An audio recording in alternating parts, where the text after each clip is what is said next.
Próxima atração no canal 25.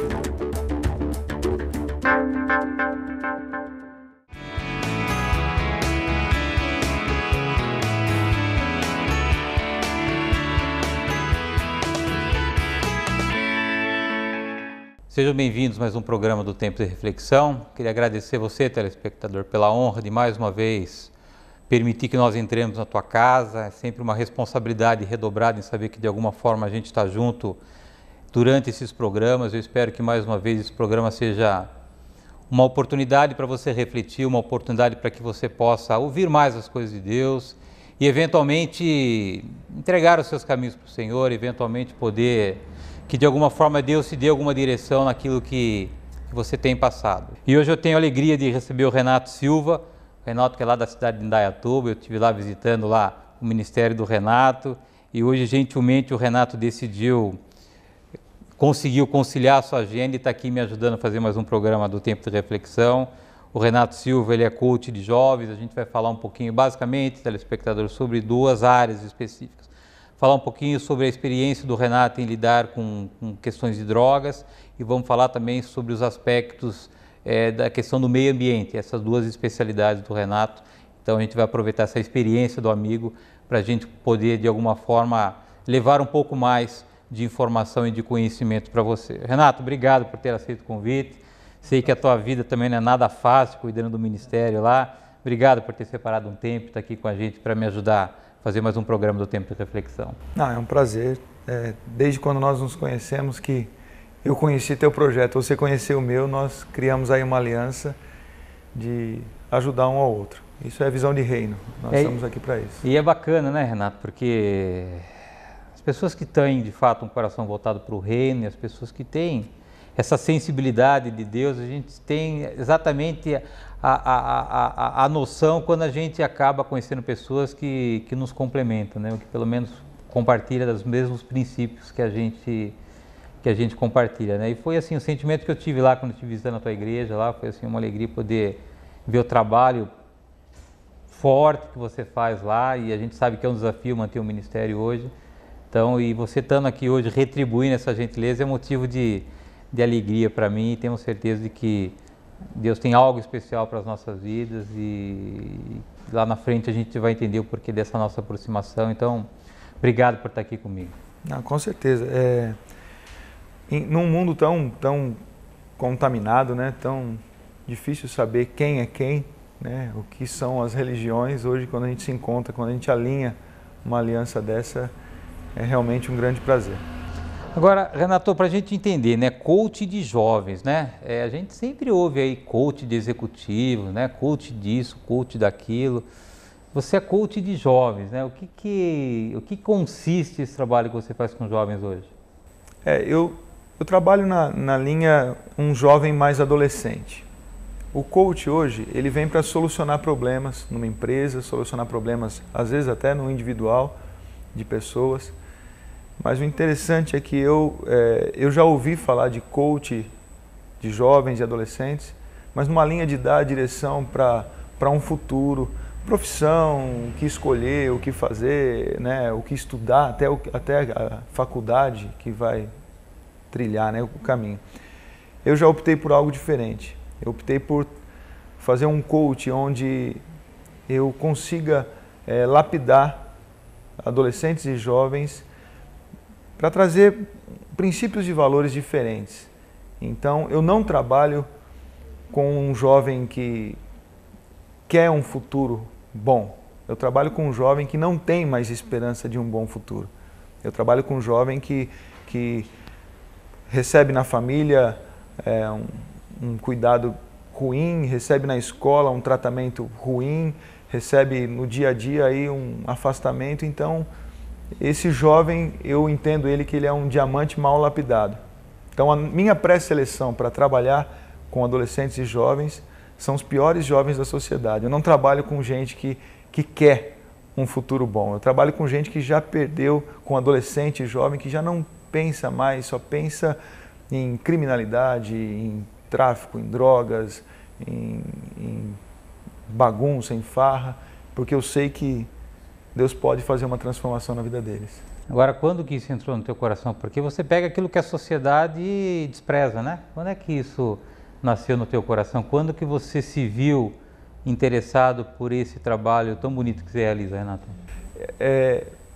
Eu conheci Deus, apesar de ser muito jovem. Eu fui para a igreja com 4 anos de idade, mas ainda assim não tive uma experiência real com Deus. Eu ia à igreja, mas desde criança, princípios e valores foram colocados, foram semeados em mim. E eu fui crescendo, e com 7, 9, 10 anos, eu fui crescendo e fui entendendo que meus pais se preocupavam com princípios e valores. Eu fui colher isso na minha adolescência, quando eu cheguei no colégio, que eu comecei a me deparar com algumas situações, questões sexuais, questões culturais, né, escolhas para fazer. E eu tive coragem de optar por escolhas saudáveis. E eu optei pelo esporte, fui jogador de vôlei profissional por alguns anos, e eu comecei a perceber que a droga, as ofertas para uma vida mais promíscua estavam em todos os lugares. Mas eu tinha princípios e valores. Mesmo não fazendo tudo certo, eu tinha poder de decisão. Eu conseguia decidir entre o que me fazia bem e o que me fazia mal. Não posso dizer entre certo e errado, mas o que me ajudava e o que me atrapalhava no dia a dia. E eu pude ver amigos meus se perdendo nas drogas, se perdendo em baladas, em álcool, e eu escolhi trilhar esse caminho. Mas ainda assim não era uma experiência real com Deus, né? Era uma experiência de vida, por ter uma família que investiu em mim princípios e valores cristãos. E a gente olhar hoje para os adolescentes, para os jovens, a gente tem visto uma grande destruição, né, Renato? Principalmente quando a gente vê que os jovens é o futuro da igreja, a gente vê que tem uma pressão espiritual muito forte nos nossos filhos, né? E às vezes a gente se preocupa aonde ele está indo, onde ele está frequentando, e o grande perigo os pais talvez não enxerguem, estão dentro das nossas próprias casas, né? Com o isolamento do filho, com a internet, com o Facebook, aquilo que eles estão vendo. Eu acho que os pais, como é que é essa tua experiência, né? Você, obviamente, você já me disse que você pegou já os adolescentes já num caminho muito triste, né? Mas dentro da tua experiência, da tua vivência, antes de fato o jovem ter se desviado, há alguns sinais que você possa deixar para os pais, alguma atenção específica que os pais precisam ter dentro das suas casas para evitar que seus filhos, de repente, trilhem caminhos como esses caminhos de dor pelas quais eles estão vivendo hoje? Hoje a psicologia e vários grupos de apoio tratam bastante específico nisso, né? De sinais que dão a entender que o jovem está com algum problema, o adolescente está com algum problema. Isolamento, reações diferentes, né, de mesmo tratamento, às vezes trata da mesma forma e ele já começa a reagir diferente, falta de apetite ou excesso de apetite. Então, essas coisas são coisas corriqueiras, né? São coisas que em qualquer literatura você encontra, qualquer site você encontra, qualquer conversa com um psicólogo você encontra. Mas eu ainda insisto em um trabalho de prevenção dentro de casa, não desde criança, ensinar um caminho, né? Trilhar junto com o seu filho esse caminho, ter um relacionamento mais íntimo com o teu filho, um relacionamento de amor, procurar saber o que ele está decidindo desde criança, desde pequeno. As crianças hoje, 3, 4, 5 anos, já têm decisão. Você já pergunta o que quer ganhar de Natal, o que quer ganhar de aniversário, então eles têm poder de decisão. Então, já vê as escolhas, porque isso pode gerar num futuro um desvio na personalidade, e é esse desvio que vai gerar uma carência, e é essa carência que a droga entra, o álcool entra, as amizades entram, e onde o pai perde o controle. Eu acho tarde você perceber um sinal de que o teu filho está envolvido com alguma coisa nesse sentido.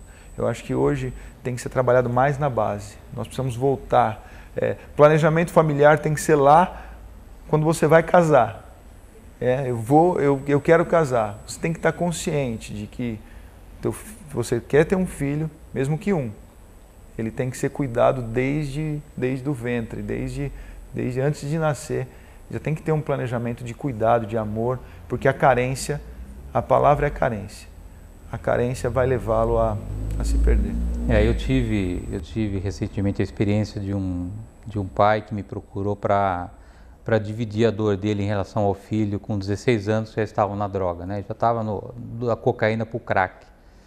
E um empresário bem-sucedido que estava encaminhando o filho para os melhores psicólogos, para as melhores clínicas.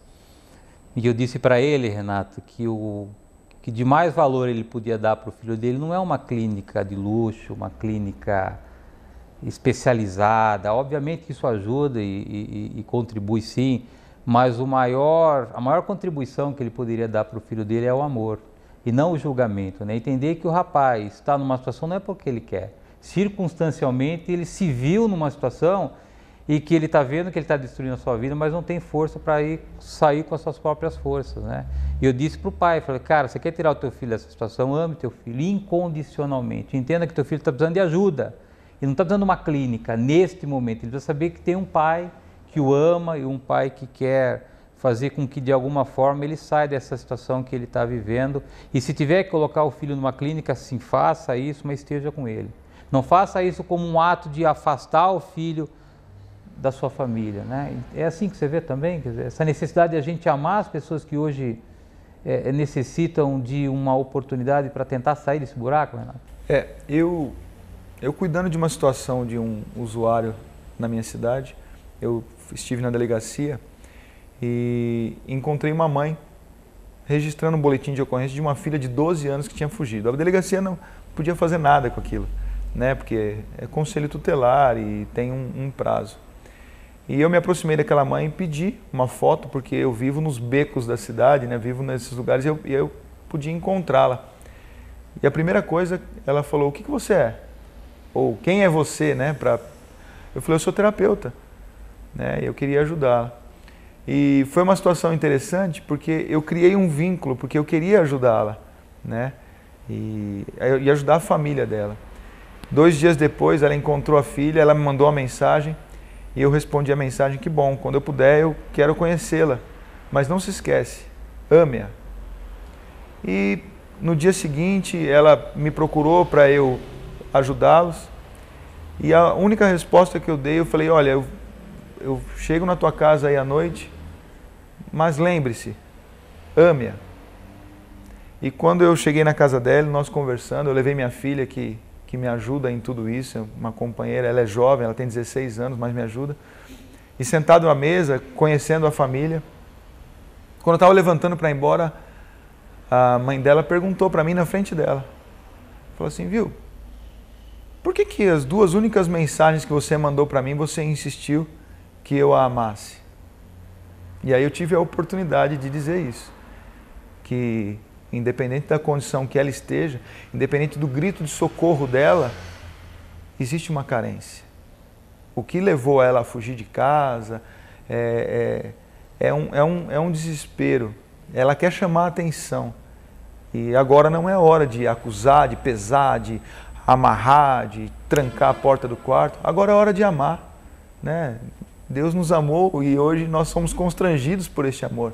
E se os pais se preocupassem em constranger os filhos com amor, eu tenho certeza que muitos mudariam de ideia, sem precisar de internação, às vezes, sem precisar de um tratamento químico em cima da química que recebe da droga. Eu acho que o amor realmente é uma grande saída. Ok, Renato, eu vou pedir a tua licença para um rápido intervalo. Na volta nós retomamos aqui o assunto com o Renato Silva. O Renato é coach de jovens e terapeuta. Nós voltamos no instante.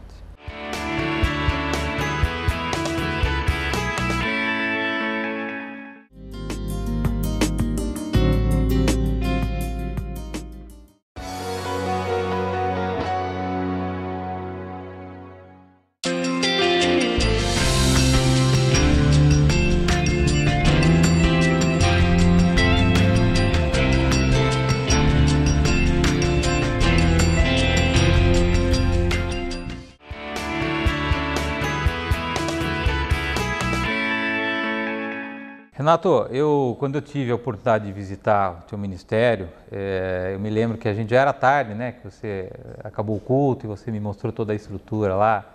Exatamente quando eu estava saindo, parou uma pessoa que estava perambulando pelas ruas e veio pedir dinheiro para você, né? E o que me chamou a atenção que você falou, olha, dinheiro eu não te dou, mas comida eu posso te atender, espera um pouquinho que eu vou despedir do meu amigo e depois a gente conversa, né? Isso me chamou a atenção, né? Conta um pouquinho para nós. Certamente você, pela tua experiência, sabe que o cara ia comprar droga, né? Como é que você lida com isso? Essa sensibilidade pela tua experiência, como é que você lida isso para ajudar as pessoas e não incentivarem elas continuarem nesse caminho, Renato? Como é que você tem essa sensibilidade de poder identificar esses caminhos e de repente não atender uma necessidade, mas encaminhar para um caminho diferente? A comida em si não quer dizer que ele não vá vender um pacote de arroz ou uma bolacha, ainda assim para conseguir dinheiro e usar droga. A conversa que eu tenho com eles é para chegar até a família dele. Ele não consegue escapar. Eu não dou dinheiro, eu não dou comida para fazer cesta básica se eu não conheço a família.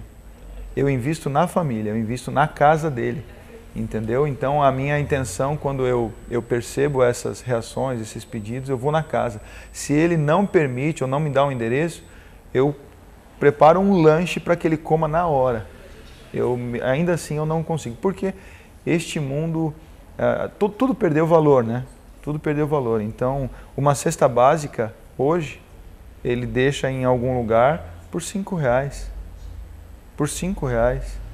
Por meia pedra de crack, vamos dizer assim. Então, a gente não tem costume. Damos roupa, oportunidade de tomar um banho, alimento fresco, mas isso tem sido... Não queremos alimentar esse lado dele, o crime dessa forma.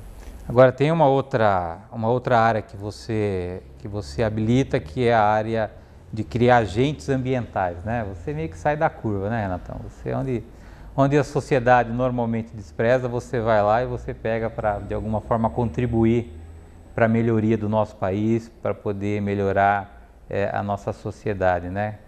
Falando agora um pouquinho das questões ambientais, né? Quando que isso nasceu no teu coração e qual o trabalho que você desenvolve hoje nesse segmento? Na verdade, para quem ama o Senhor e conhece o amor de Deus, precisa cuidar da criação, né? E nós que acreditamos em Deus, Ele criou o ser humano e criou toda a natureza. Então, eu trabalho com essas duas linhas, essas duas frentes, porque creio que é nossa obrigação resgatar a dignidade do que Deus nos deixou aqui na Terra. Então eu comecei a trabalhar com o meio ambiente quando eu voltei para o Brasil em 99. Eu morava nos Estados Unidos com a minha família, eu, minha esposa e minha filha, e voltamos para cá e eu comecei um projeto em um parque temático do estado de São Paulo, e um projeto de reciclagem, um simples projeto de reciclagem. E pude, naquela época, ver o impacto que isso trazia positivo na natureza, mesmo que pequeno. E aí eu comecei a me interessar por isso. Trabalhei com uma empresa de bebidas, também com um projeto, depois com uma multinacional de alimentos, e comecei a trabalhar nessa linha, e quando eu vi, eu estava envolvido com questões ambientais. E hoje, eu no coach, com jovens e adolescentes, eu os levo a ser agentes ambientais onde eles estiverem. Então, se eles vierem frequentar aqui o Tempo de Reflexão, eles vão se preocupar onde o copo é jogado, eles vão se preocupar do que é feito, a quantidade de impactos ambientais que esse ambiente está trazendo. Então, ele vai poder até te aconselhar. Olha, podia colocar uma lixeira aqui, eu sei que aqui vocês cuidam disso, mas podia fazer isso e aquilo, e espalhar esses agentes nos lares, no trabalho, nas escolas principalmente,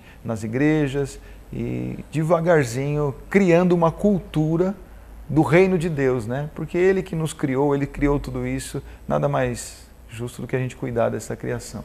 Agora, numa sociedade doente, né, num mundo doente, né, quando você fala assim de amar o drogado, né, de cuidar da natureza, né, para um mundo doente isso soa ultrapassado, hipocrisia, fora de moda, né, e o mundo meio que despreza isso porque não dá ibope, porque dá trabalho cuidar de drogado, né. Não dá ibope, ou eventualmente algumas empresas ou algumas pessoas usam a natureza como benefício próprio, não efetivamente para cuidar. Como é que você lida com isso, né? Porque é um paradoxo, né? Quer dizer, a sociedade vai para um lado e o Renato com seus projetos vai na contramão, né? Como é que você lida com isso? Eu tenho muita paz em relação à missão que eu tive, o meu chamado, né? E eu só faço essas coisas porque eu quero agradar aquele que me comissionou. Então, eu me sinto bem fazendo a vontade de Deus. Este ano eu estive no Haiti, fazendo um projeto lá, com toda a carência de Porto Príncipe, e mudou minha vida, mudou minha vida. Às vezes a certeza de que o Brasil não vai virar aquilo, traz para algumas pessoas que moram num país seguro. Mas, como é criação, eu encontro pessoas em situação muito pior do que no Haiti, numa mansão. Eu encontro pessoas numa situação muito pior que no Haiti, num carro importado. Porque não tem amor, não tem cuidado. Então é uma missão que eu tenho. Eu não olho só para a parte destruída. Eu sei que muitas pessoas que aparentam estar construídas também estão destruídas. Então é algo interno. Deus nos dá essa capacidade de enxergar o ser humano como um todo, né? Não simplesmente como uma forma de como ele pode me ajudar, como eu posso ganhar algo em cima dele, como que a natureza pode me reverter bens e reverte de fato. Eu já trabalhei com manejo florestal e ela reverte dinheiro, ela dá resultado. Mas Deus nos colocou aqui para isso, para receber, cuidar e dar também, né? E o ser humano hoje quer receber. Já visto que entrar nas drogas ou degradar o meio ambiente é uma ação de egoísmo, né? Porque se eu uso uma pedra ou cheiro uma carreira de cocaína, é para um benefício meu. Eu não estou dividindo o meu prazer com você, né? E tudo ao meu redor gira para um benefício meu. Então é muito egoísmo. O mundo está egoísta. Destruir a natureza, degradar o meio ambiente, principalmente não gerar agentes ambientais hoje, é egoísmo. Então isso também é tratar o ser humano. Agora, teu maior desafio hoje qual é, Renato? É educar e inspirar pessoas a abraçar essa causa com você? Qual é teu maior desafio nesse grande desafio que Deus colocou na tua vida? Meu desafio é gerar no coração das pessoas esperança. Esperança. Eu sou capaz de mudar o mundo. Você é capaz de mudar o mundo. Cada telespectador que está assistindo é capaz de mudar o mundo. Nem que seja ao nosso redor. Nem que o nosso mundo envolva 3 pessoas, 4 pessoas, 10 pessoas ou uma pessoa. Se nós nos preocuparmos se nós tivermos esperança que o mundo pode ser melhor ao nosso redor, eu acho que essas alianças serão feitas. Indaiatuba vai estar muito mais perto de Jundiaí, de Campinas, de São Paulo, de Dallas, de Barcelona, e nós poderemos, esse mundo pode ser transformado quando cada um se preocupar em mudar o mundo ao seu redor. E a nossa esperança é essa. Muito bem, Renato.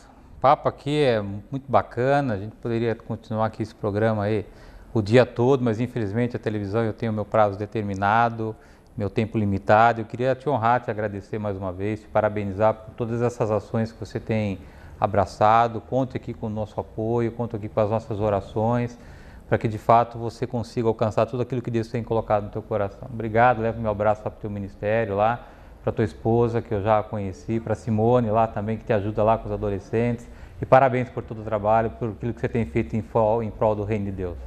Eu agradeço e sei da importância desse trabalho que você faz também e oportunidade, né, das pessoas conhecerem um pouco mais do reino de Deus, da cultura do reino de Deus. É muito mais do que culto, religião, trazer o reino de Deus para onde nós estamos hoje. Obrigado. Parabéns pelo trabalho. Obrigado. Deus abençoe.